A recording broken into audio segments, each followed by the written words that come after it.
माता दी, स्वागत है आपका मेरे इस चैनल माँ प्रमाणिक कृपा @अनीता धार्मिक ज्ञान पर। ओम नमः शिवाय, हर हर महादेव। आज मैं आपको श्रावण मास महात्म्य का 26वां अध्याय सुनाने जा रही हूँ। इस 26वें अध्याय में श्रावण अमावस्या को किए जाने वाले वृक्ष पूजन और कुश ग्रहण का विधान बताया गया है। आप सब ध्यान पूर्वक सुनिएगा। शिव जी बोले कि हे सनत कुमार, श्रावण मास के अमावस्या के दिन जो करणीय है उसको तथा प्रसंगवश जो कुछ अन्य बातें मुझे याद आ गई है उसको मैं आपसे अवश्य कहता हूँ। पूर्व काल में अनेक प्रकार के महान बल तथा पराक्रम वाले, जगत का विध्वंस करने वाले तथा देवताओं को उत्पीड़न करने वाले दुष्ट दैत्यों के साथ मेरे अनेक युद्ध हुए। मैंने शुभ वृषभ अर्थात नंदी पर आरूढ़ होकर संग्राम किए, किंतु महान शक्तिशाली तथा महापराक्रमी उस वृषभ ने मुझको नहीं छोड़ा। अंधकासुर के साथ युद्ध में तो नंदी का शरीर विदीर्ण हो गया था, उसकी त्वचा कट गई, शरीर से रक्त बहने लगा और उसके प्राण मात्र बच रह गए थे। फिर भी जब तक मैंने उस दुष्ट का संहार नहीं किया तब तक वह नंदी धैर्य धारण कर मेरा वहन करता रहा। उसकी इस दशा को मैंने जान लिया। उसके बाद उस अंधक का वध करके मैंने प्रसन्न होकर नंदी से कहा कि हे सुव्रत, मैं तुम्हारे इस कृत्य से प्रसन्न हूँ। वर मांगो, तुम्हारे घाव ठीक हो जाए, तुम बलवान हो जाओ और तुम्हारा पराक्रम तथा रूप पहले से भी बढ़ जाए। इसके अतिरिक्त तुम जो वर मांगोगे उसे मैं तुम्हें अवश्य ही दूंगा। तब नंदीश्वर बोले कि हे देव, हे महेश्वर, मेरी कोई याचना नहीं है, आप मुझ पर प्रसन्न है तो फिर इससे बढ़कर क्या वैभव हो सकता है। तथापि हे भगवान, लोकोपकार के लिए मैं मांग रहा हूँ। हे शिव, आज श्रावण मास के अमावस्या है जिसमें आप मुझ पर प्रसन्न हुए हैं। इस तिथि को गायों सहित उत्तम मिट्टी से निर्मित वृषभों की पूजा करनी चाहिए। आज अमावस्या के दिन जन्म लेना कामधेनु तुल्य होता है, अतः इस तिथि में वर प्रदान करे कि यह अमावस्या वांछित फल देने वाली हो। आज के दिन भक्ति पूर्वक प्रत्यक्ष वृषभों तथा गायों की पूजा करनी चाहिए। गेरू आदि धातुओं से प्रयत्न पूर्वक उन्हें भूषित करना चाहिए। उनकी सींगों पर सोना चांदी आदि के पत्थर मड़े और रेशम के बड़े बड़े गुच्छों को भी सींगों पर बांधे। अनेक प्रकार के वर्णों से चित्रित सुंदर वस्त्र से उनकी पीठ को ढक दे और गले में मनोहर शब्द करने वाला घंटा बांध दे। सूर्योदय से लगभग 4 घड़ी बीतने पर गायों को ग्राम से बाहर ले जाकर पुनः साय बेला में ग्राम में प्रवेश करवाए। आहार के रूप में सरसों, तिल की खली आदि अनेक प्रकार का अन्न इस दिन अर्पित करे। जो इस दिन ऐसा करता है उसका गोधन सदा बढ़ता रहता है। जिस घर में गाय न हो वह शमशान के समान होता है। पंचामृत तथा पंचगव्य दूध के बिना नहीं बनते। गोबर से लेप किए बिना घर पवित्र नहीं होता। हे सुरोत्तम, जहाँ गोमूत्र से छिड़काव नहीं होता वहाँ चींटी आदि जंतुओं का उपद्रव विद्यमान रहता है। हे महादेव, दूध के बिना भोजन का रस ही क्या। हे प्रभु, यदि आप मेरे ऊपर प्रसन्न है तो इन वरों को तथा अन्य वरों को भी मुझे प्रदान कीजिए। हे सनत कुमार, तब नंदी का यह वचन सुनकर मैं बहुत प्रसन्न हुआ। मैंने कहा कि हे वृषभ श्रेष्ठ, जो तुमने मांगा है वह सब हो जाएगा। हे नंदी, इस दिन का जो अन्य नाम है उसे भी सुनो। जो वृषभ किसी के द्वारा कहीं भी किसी कार्य में प्रयुक्त नहीं किया जाता और तृण खाता हुआ, उस जल पीता हुआ तो शांति पूर्वक विचरण करता है तथा महान वीर व बलशाली होता है, उसे पोल कहा जाता है। अतः हे नंदिन, उसी के नाम से यह दिन पोला नाम वाला होगा। इस दिन अपने इष्ट बंधुओं के साथ महान उत्सव करना चाहिए। हे वत्स, मैंने उस दिन के श्रेष्ठ वर प्रदान किए थे, अतः लोगों के द्वारा इस श्रेष्ठ दिन को पोला नाम वाला कहा गया है। इस दिन सभी मनोकामनाओं को पूर्ण करने वाला वृषभों को महान उत्सव करना चाहिए। इनके साथ ही अब मैं इसी तिथि के लिए जाने वाले कुश ग्रहण का वर्णन करूंगा। श्रावण मास की अमावस्या के दिन पवित्र होकर कुशों को उखाड़ लाए। वे कुश सदा ताजे होते हैं, उन्हें बार बार प्रयोग में लाना चाहिए। यह दुर्वा, उशीर, सकूदक, गेहूं, व्रीहि, मुंज और बल्लवज, ये 10 दर्भ होते हैं। ब्रह्मा जी के साथ उत्पन्न होने के वाले तथा ब्रह्मा जी की इच्छा से प्रकट होने वाले हैं दर्भ, मेरे सभी पापों का नाश कीजिए और कल्याणकारक होइए। इस मंत्र का उच्चारण करने से साथ ईशान दिशा में मुख करके होम फट मंत्र के द्वारा ही एक बार में कुश को उखाड़ ले। जिनके अग्रभाग टूटे हुए न हो तथा शुष्क न हो वे हरित वर्ण के कुश सदा कर्म के योगी कहे जाते हैं और जड़ रहित कुश देव कार्यों तथा जप आदि में प्रयोग के योग्य होते हैं। 7 पत्तों वाले कुश देव कार्य तथा पित्त कार्यों के लिए श्रेष्ठ होते हैं। मूल रहित तथा गर्भयुक्त अग्रभाग वाले तथा 10 उंगल प्रमाण वाले 2 दर्भ पवित्र के लिए उपयुक्त होते हैं। ब्राह्मण के लिए 4 कुश पत्रों का पवित्रक बताया गया है और अन्य वर्णों के लिए क्रमशः 3, 2 और 1 दर्भ का पवित्रक कहा गया है, अथवा तभी वर्णों के लिए 2 दर्भों का ग्रंथ युक्त पवित्रक होता है। यह पवित्रक धारण करने के लिए होता है, इसे मैंने आपको बता दिया है।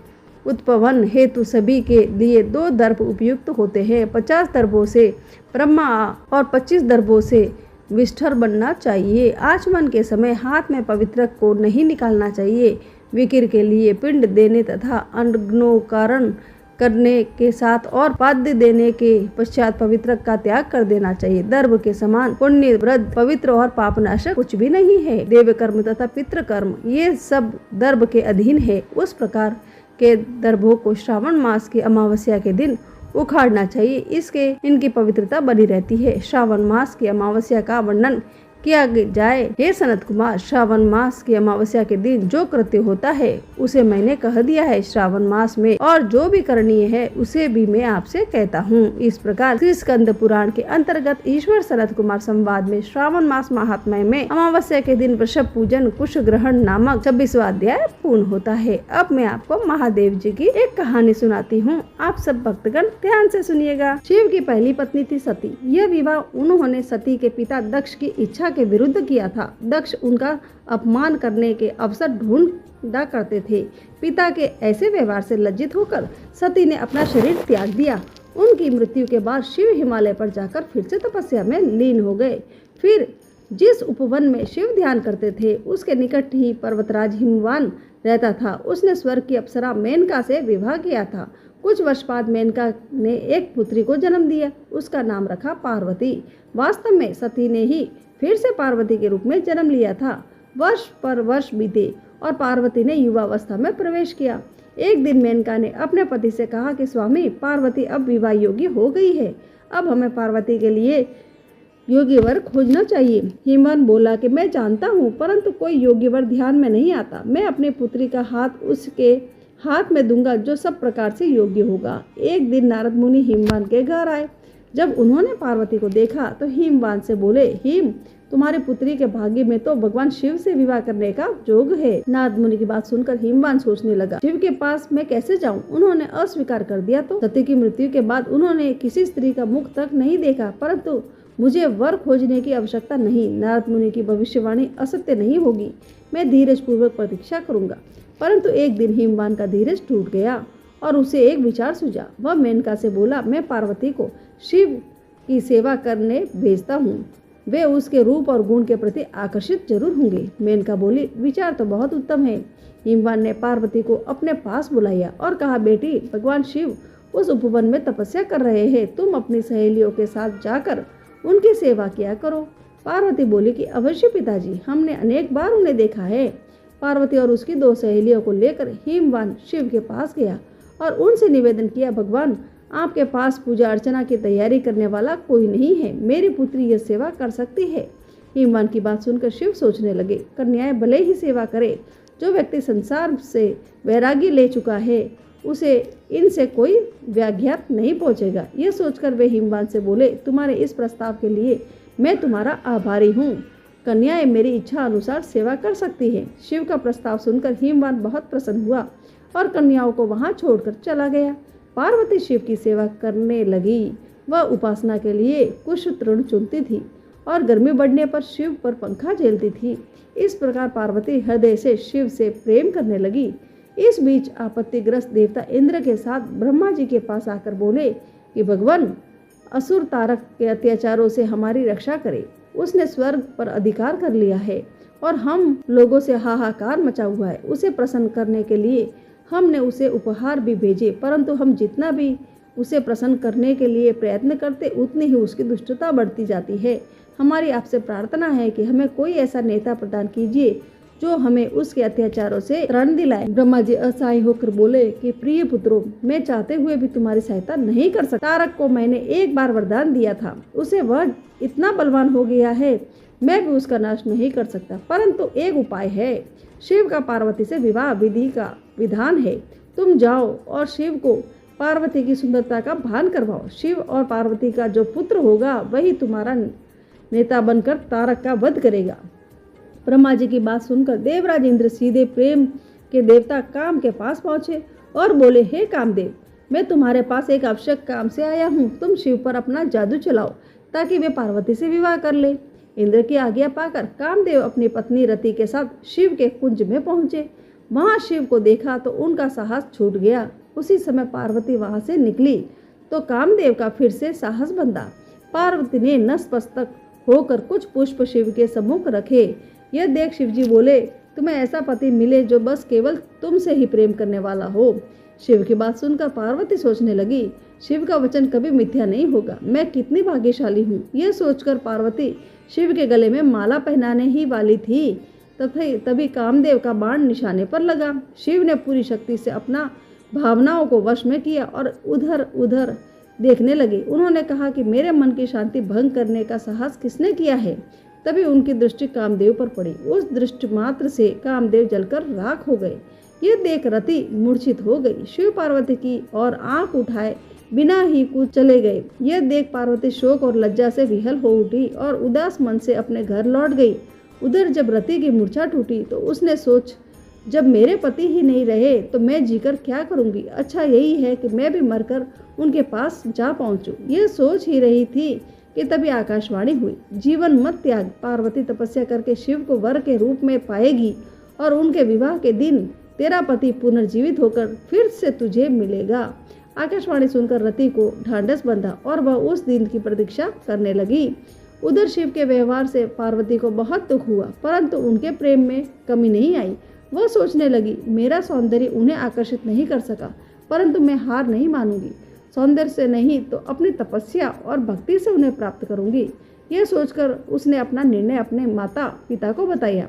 पार्वती के निर्णय से आगे माता पिता को झुकना पड़ा और उसे आशीर्वाद देकर विदा किया। सुंदर वस्त्रों तथा आभूषणों का त्याग करके पार्वती कुंज में तपस्या करने बैठ गई। कई वर्ष बीत गए, परंतु पार्वती ने आशा नहीं छोड़ी।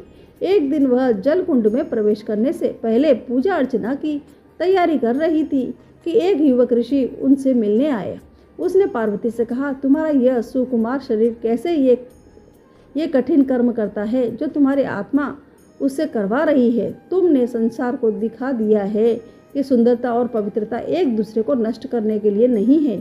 तुम्हारा आचरण ने तुम्हारे पिता के गौरव की ओर बढ़ाया है। सुकुमारी, तुमने ये कठिन तपस्या का व्रत क्यों लिया है? घर लौट जाओ। सुकुमारी, तुम तपस्या त्याग दो।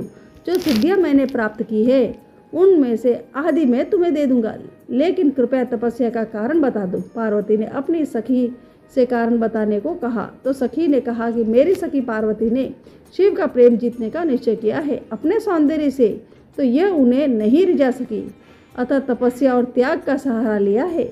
सखी की बात सुनकर ऋषि ने पार्वती से कहा कि क्या यह सत्य है या तुम्हारी सखी हंसी कर रही है? पार्वती बोली, यह सत्य है ऋषिवर, मैं शिव की पूजा करती हूँ। मुझे विश्वास है कि तपस्या और भक्ति से एक दिन मैं उनका प्रेम प्राप्त करने में सफल हो जाऊंगी। ऋषि ने कहा कि ओह, तो ये बात है, मैं शिव को जानता हूँ।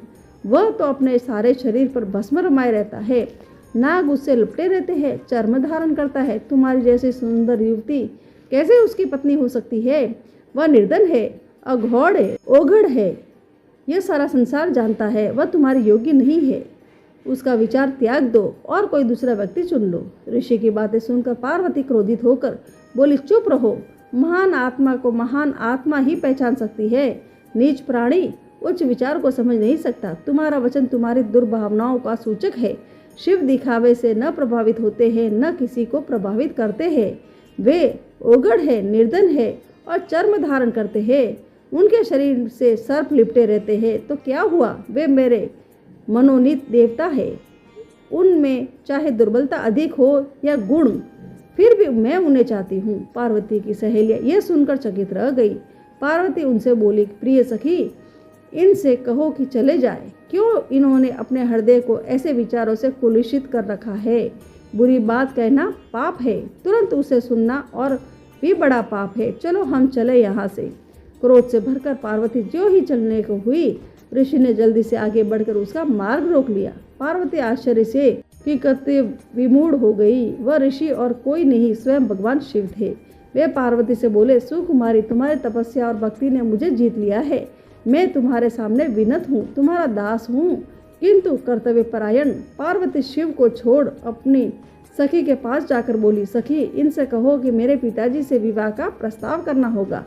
सखी ने यह कह देने पर पार्वती शिव के पास आई। शिव बोले, मैं इसमें तनिक भी देर नहीं करूँगा प्रिय। यह आश्वासन पाकर पार्वती अपनी सहेलियों के साथ घर लौट आई।